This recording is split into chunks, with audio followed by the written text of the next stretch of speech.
ভাইয়া পাইছেন, মাছ পাইছেন? আর ছাউ চিংড়ি তো দরকার। হ্যাঁ মামা কি বলে, ছাউ চিংড়ি খাবে নাকি? হ্যাঁ খাওয়া যায় না মানে চিংড়ি কি করে? হ্যাঁ দেখি ভাইয়া কি চিংড়ি? হ্যাঁ হ্যাঁ মামা ওইদিকে ওইদিকে। হ্যাঁ দেখা যাবে না ভাইয়া? বুঝি নাই।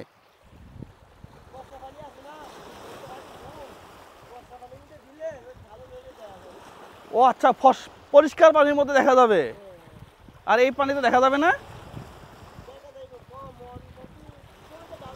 একটু দেখাইতে পারলে পুরস্কার আছে। হ্যাঁ এখানে একটু দেখেন না আমারে। আরে বাবা আপনি যা, সব পুরস্কার হবে আজকে, আনেন না একটু। ও দেখাই যাবে না। দেখি আপনি জালটা তুলেন দেখি, জাল তুলেন দেখি। ও ও এগুলা জাল এর ভিতর দিয়ে যায়।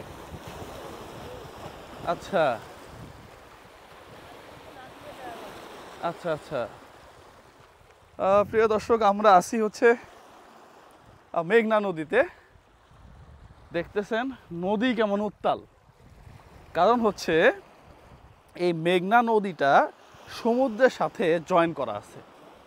তো সমুদ্রে যখন ঢেউ উঠে অথবা সমুদ্রে যখন জোয়ার আসে, তখন এই নদীর পানিও বেড়ে যায়।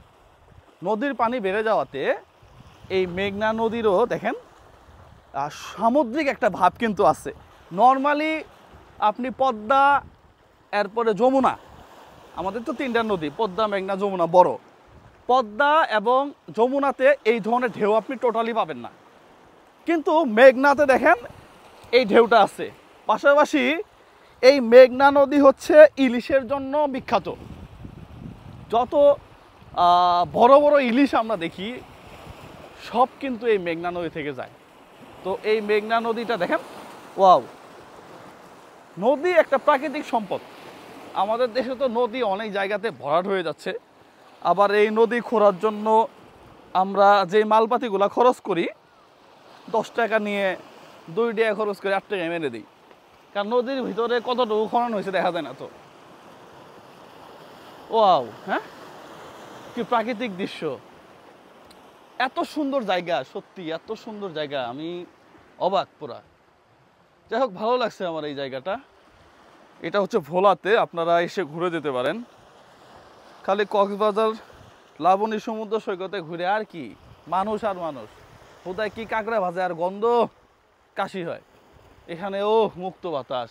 পিছনে দেখেন চাঁদও দেখা যাচ্ছে। মামা চাঁদটার একটু জুম করে নেন তো, দেখেন, দেখছেন পিছনে চাঁদ, আহা আহা কি সুন্দর। হ্যাঁ পিছনে চাঁদ দেখা যাচ্ছে। হ্যাঁ এদিক দিয়ে সমুদ্র, সমুদ্র না নদী উত্তাল, এক কথায় যদি বলে অসাধারণ। সবাই ভালো থাকবেন, সুস্থ থাকবেন, মাঝে মাঝে ঘুরবেন। সালামু আলাইকুম।